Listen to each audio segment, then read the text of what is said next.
Assalamualaikum warahmatullahi wabarakatuh. A'udzubillahi minasyaitonir rajim. Bismillahirrahmanirrahim. Alhamdulillahirabbil alamin. Asyhadu an la ilaha illallah wa asyhadu anna Muhammadan abduhu wa rasuluhu la nabiyya ba'da.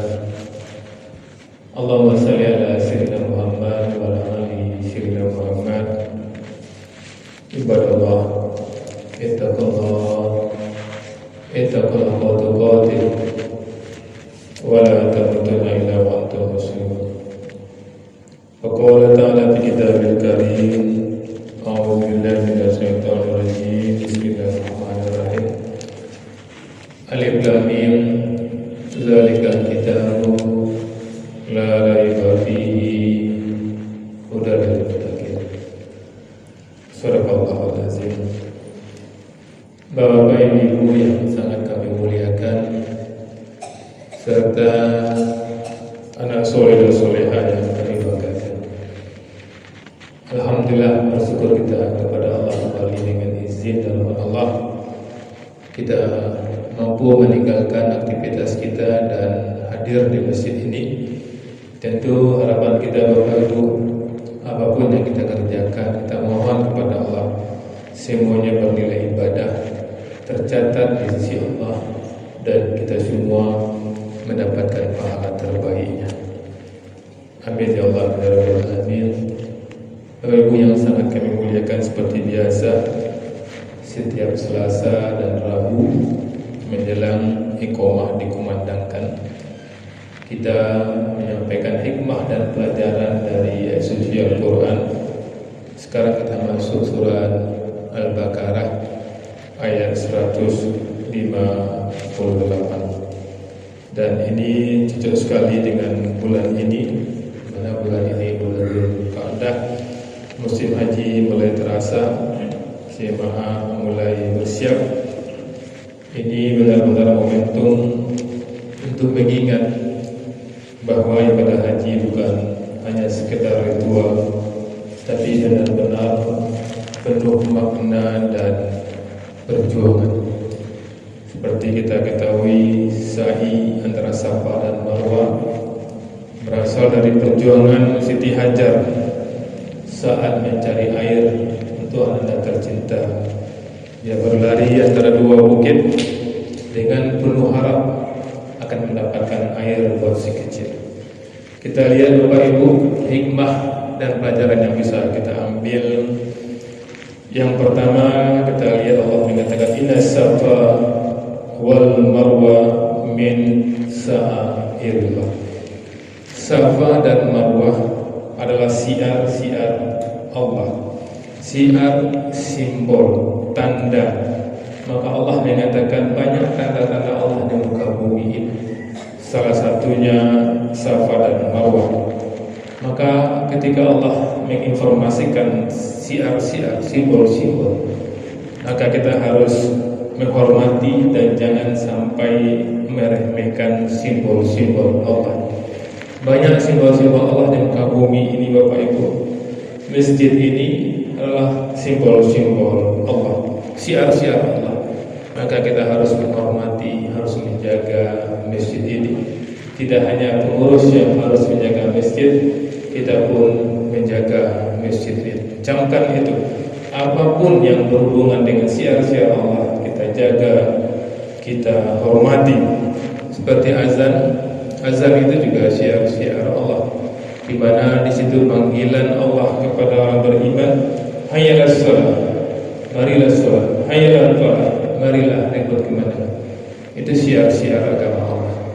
Kita lihat sekarang Bapak Ibu, ada orang yang karena punya jiwa seni, lafaz azan, irama azan, dia tukar dengan irama lagu yang sedang favorit. Jangan ada yang seperti itu Bapak Ibu.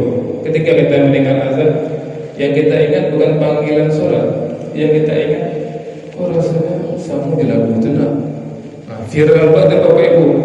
Ada lagu yang terkenal kan, dia yang hebat, azan itu mengiramakan di lagu terkenal itu. Maka jangan ada seperti itu. Maka Allah di sini Allah sampaikan inna safa wal marwa min sa'airillah.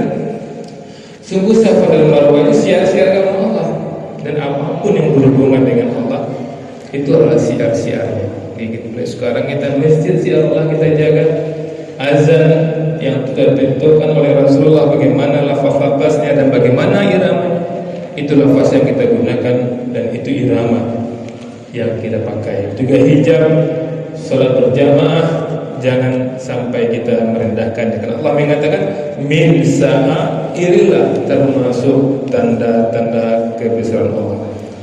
Kemudian Allah mengatakan di sini, Bapak Ibu yang kami muliakan, faman hajjal baita, barang siapa yang berhaji. Ini Bapak Ibu, haji ini ibadah besar yang butuh pengorbanan harta, fisik, jauh dari keluarga. Bayangkan uangnya sebanyak itu, lamanya luar biasa, resiko perjalanannya, dan banyak orang yang menabung bertahun-tahun kemudian menunggu jadwal bertahun-tahun. Faman hajjal baita awit tamara, atau berumrah. Maka Bapak Ibu, Allah ingatkan kita bahwa luar biasa perjuangan haji ini, dan haji yang mabrur kata Rasulullah balasannya adalah surga. Maka Pak Haji dan Bu Haji yang sudah wukuf di Arafah adalah penduduk surga yang masih berada di dunia. Maka disayangkan seandainya sudah wukuf di Arafah, sudah mengorbankan uang yang banyak, menunggu waktu yang lama, kembali dari tanah suci dan berada di tanah air, tidak nampak perubahan akhlaknya, tidak nampak perubahan tabiatnya. Bagaimana dia menyambut simbol-simbol Allah, bagaimana dia menyambut silaturahmi, bagaimana hubungan dia sesama dia. Sebelum dan sesudah haji sama saja. Ini sangat dikhawatirkan saja. Maka Bapak Ibu, bagi kita yang mendengar ayat faman hajjal baita, barang siapa yang berhaji, Allah perlu menekankan ini karena haji ini berat dan pahalanya adalah surga. Maka kita bersyukurlah kita yang sudah wukuf di Arafah, buktikan kita adalah penduduk surga yang masih berada di dunia. Dan bagi kita yang belum berhaji, jadilah kita orang yang beramal seperti orang yang sudah berhaji. Orang berhaji mengorbankan waktu tenaganya untuk haji. Walaupun kita tidak berhaji, kita juga akan korbankan waktu dan tenaga kita untuk Allah. 5, kita mampu menyambut panggilan azan yang 5 kali sehari, dan tinggalkan aktivitas kita untuk menyambut 5 waktu itu. Pak Haji meninggalkan 40 hari untuk meninggalkan aktivitasnya. Kita meninggalkan waktu kita 5 kali sehari, kantor kita, urusan rumah kita tinggalkan. Kita sambut panggilan hayya 'alas shalah, hayya 'alal falah. Kemudian Allah mengatakan di sini Bapak Ibu, fala junaha 'alaiha, tidak ada dosa baginya. Maka kita lihat di sini Bapak Ibu, dulu ketika sebelum ayat ini turun, orang-orang jahiliyah juga ikut Safa dan Marwah. Di situ ada patung di situ. Maka Allah mengatakan fana junah alaihi, bagi orang yang ikut Safa dan Marwah tidak ada dosa baginya. Karena begitulah Islam Bapak Ibu, ketika Islam turun tidak langsung semua berhala itu dihabiskan. Perlahan-perlahan akhirnya dihabiskan oleh Rasulullah. Kemudian Bapak Ibu, Allah mengatakan di sini fa innallaha zakira, Allah Maha mensyukuri. Bayangkan Bapak Ibu, Allah mengatakan Allah Maha mensyukuri. Memang Allah betul-betul menghargai amal kita. Amal sekecil pun, amal haji Allah hargai, amal umrah pun Allah hargai.